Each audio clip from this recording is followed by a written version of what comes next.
할렐루야. 오늘 드릴 설교의 제목은 무엇을 위해 예수를 믿는가입니다.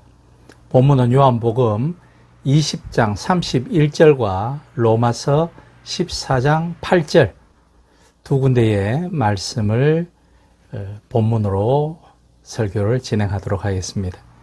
먼저 요한복음 20장 31절입니다. 오직 이것을 기록함은 너희로 예수께서 하나님의 아들 그리스도이심을 믿게 하려 함이요 또 너희로 믿고 그 이름을 힘입어 생명을 얻게 하려 함이니라. 로마서 14장 8절입니다. 우리가 살아도 주를 위하여 살고 죽어도 주를 위하여 죽나니 그러므로 사나 죽으나 우리가 주의 것이로다. 아멘. 사랑하는 성도 여러분, 오늘 우리는 우리의 신앙생활 전체를 뒤흔들 수도 있는 가장 근본적이고도 무거운 물음 하나를 전제하고 설교를 시작하려 합니다. 그것은 바로 우리는 도대체 무엇을 위해 왜 예수 그리스도를 믿고 있는가입니다. 여러분은 이 질문에 대해 어떤 대답을 가지고 있으십니까? 처음 교회에 발을 들였을 때의 기억을 한번 떠올려 보십시오. 저마다 교회의 문턱을 넘어선 이유는 다양하고 다채로울 것입니다. 모태신앙도 있을 것이고 어렸을 때 전도를 통해서 교회를 찾은 분도 있을 것이고 또 나이가 들어 인생의 벼랑 끝에서 만난 고통과 지친 마음을 위로받기 위해 오신 분도 계실 것이고 무너진 가정의 평안과 자녀의 앞날을 위한 복을 바라며 무릎을 꿇은 분도 계실 것입니다. 혹은 도저히 내 힘으로는 해결할 수 없는 인생의 거대한 장벽 앞에서 신의 도우심을 구하고자 이 자리에 앉아 계신 분도 있을 줄 압니다. 예수님을 믿어 삶의 문제가 해결되고 마음의 평안을 얻고 이 땅에서 복을 받는 그것은 결코 잘못된 것이 아닙니다.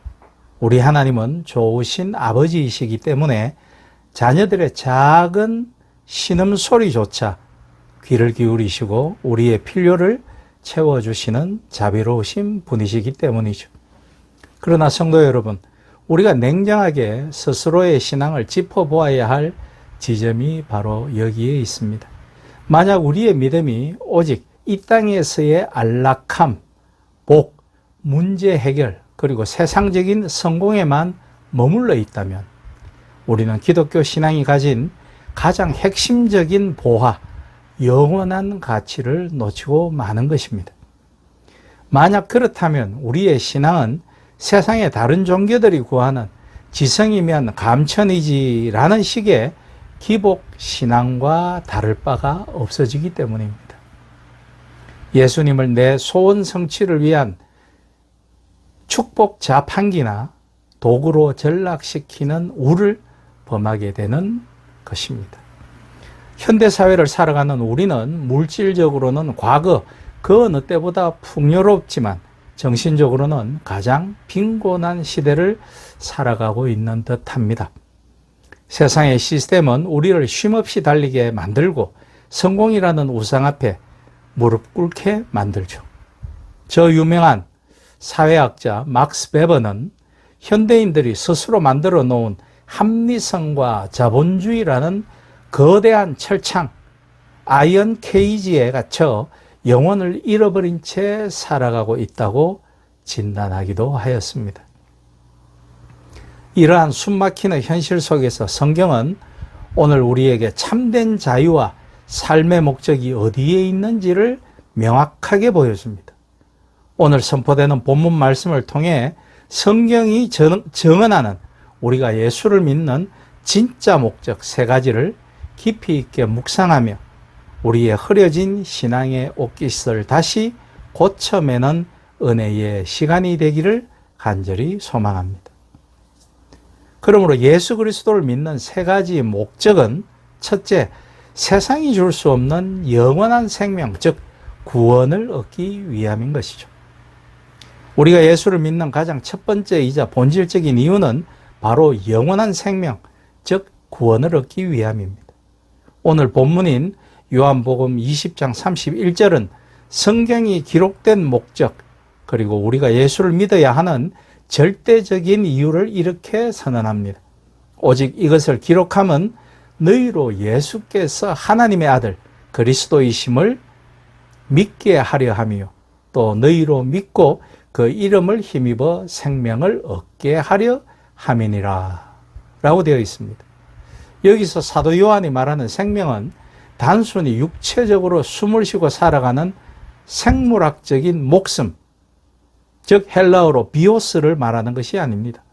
이 생명은 죄로 인해 하나님과 완전히 단절되어 영적 죽음 상태에 놓였던 인간이 예수 그리스도의 십자가 대속을 통해 하나님과 다시 연결되어 누리는 영원한 신적 생명, 즉 조회를 의미하기 때문이죠. 인간이 마주한 가장 깊은 절망은 경제적인 빈곤이나 육체의 질병이 아닙니다. 인간의 진짜 비극은 모든 불행과 고통의 뿌리인 죄의 문제, 그리고 그 죄의 결과로 다가오는 영원한 죽음과 심판의 문제입니다. 세상의 그 어떤 고등학문도, 천문학적인 재산도, 막강한 권력도 이 죽음의 문제를 해결하지 못합니다. 인간은 스스로의 힘으로 이 철창을 깨부수고 나올 수 없는 실존적 한계를 지닌 존재입니다. 오직 인간의 몸을 입고 이 땅에 오셔서 우리의 모든 죄짐을 지시고 십자가에서 피 흘려 죽으신 예수 그리스도, 그리고 사흘 만에 부활하셔서 죽음의 권세를 깨트리신 그 예수님을 믿을 때에만 우리는 비로소 죄 사함을 받을 수 있습니다. 성도 여러분, 이것이 믿어지십니까? 우리가 예수를 믿는 것은 단순히 이 땅에서 남들보다 조금 더 잘 살기 위함이 아닙니다. 장차 올 영원한 하나님 나라의 백성이 되는 권세를 얻고 지옥의 형벌에서 건짐을 받아 영생을 누리기 위함입니다. 이 구원의 감격과 기쁨이 내 안에서 회복되어질 때 우리는 비로소 세상의 환경에 흔들리지 않는 진짜 그리스도인이 될 수 있는 것입니다. 두 번째, 내 삶의 주인을 바꾸어 주의 영광을 위해 살기 위함입니다. 두 번째로 우리가 예수를 믿는 목적은 내 삶의 목적과 주인의 자리를 바꾸기 위함입니다. 로마서 14장 8절은 바울 사도의 위대한 신앙 고백을 담고 있습니다. 우리가 살아도 주를 위하여 살고 죽어도 주를 위하여 죽나니 그러므로 사나 죽으나 우리가 주의 것이로다. 예수님을 믿기 전 우리의 인생의 주인공은 누구였습니까? 솔직하게 고백하자면 바로 자기 자신이었죠. 자기의 만족을 위해 살았고 자기의 행복을 위해 계획했으며 자기의 야망을 이루기 위해 밤낮으로 달렸습니다. 심지어 신앙생활을 하면서도 하나님을 자기의 성공의 조력자 정도로 여기며 내 뜻대로 하나님을 움직이려 했습니다. 그렇게 기도하였죠. 이거 이루어 주세요. 이거 되게 하여 주세요. 이거 벌게 하여 주세요. 그 자리에 가게 만들어 주세요라고 하나님을 감히 우리는 움직이려 하였습니다. 그러나 성경은 예수를 믿는다는 것을 전혀 다르게 정의하고 있습니다. 예수님을 믿는다는 것은 내 인생의 전권을 예수님께 완전히 내어드리는 것입니다. 내 인생의 왕자에서 내가 내려오고 그 자리에 예수 그리스도를 왕으로 모시는 주권의 대전환이 있어야 하는 것입니다.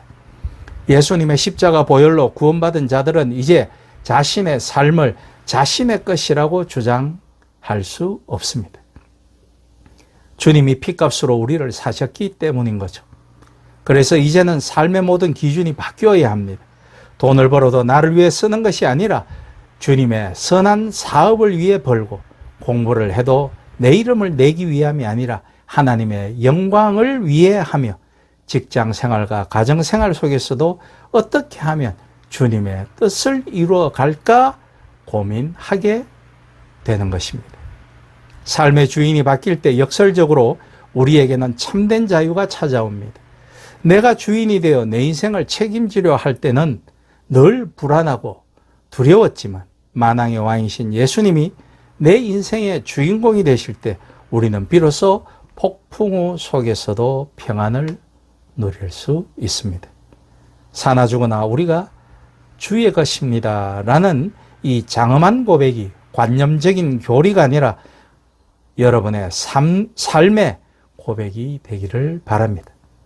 세 번째, 예수님을 닮아가는 인격의 변화, 성화를 이루기 위함입니다. 마지막 세 번째로 우리가 예수를 믿는 목적은 매일의 삶 속에서 예수님을 닮아가는 인격의 변화, 즉 성화를 이루기 위함입니다.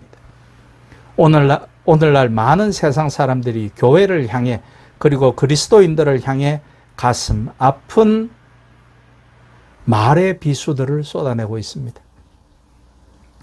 예수 믿는 사람들이 더 이기적이다. 말은 잘하는데 삶의 실천이 보이지 않는다. 라는 송곳처럼 가슴 찌르는 이야기들을 우리는 심심치 않게 듣습니다.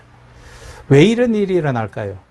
구원을 단순히 죽어서 천국 가는 티켓 정도로만 치부해버리고 이 땅에서 예수 믿는 자답게 살아가는 삶의 변화를 구하지 않았기 때문이죠.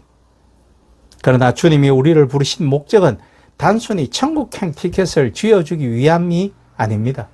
에베소서 4장 13절은 우리가 그리스도의 장성한 분량이 충만한 데까지 자라나야 한다고 말씀하고 있습니다.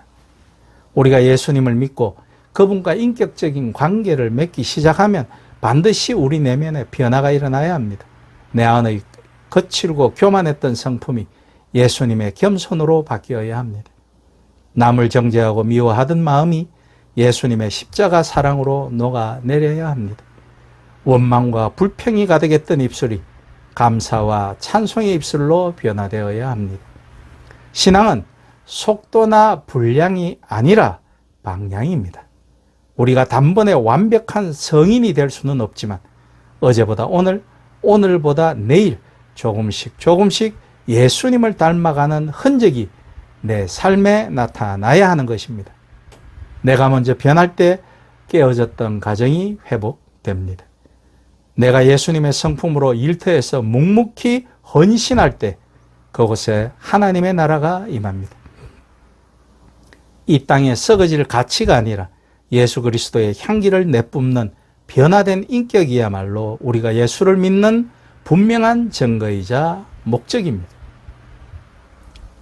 사랑하는 성도 여러분, 이제 말씀을 맺고자 합니다. 오늘 선포된 말씀을 통해 우리의 믿음의 현주소를 정직하게 돌아보기를 원합니다. 우리가 혹시 예수님을 믿는다고 말하면서도 여전히 이 세상에 썩어질 양식만을 구하며 철창 속을 다람쥐 쳇바퀴 돌듯 헤매고 있지는 않습니까? 내 눈앞에 소원과 기도의 응답이 더디다는 이유로 주님을 원망하며 신앙의 본질을 잃어버리지는 않았습니까? 이제 우리는 초보적인 기복신앙의 자리에서 일어나 믿음의 장성한 분량으로 나아가야 합니다.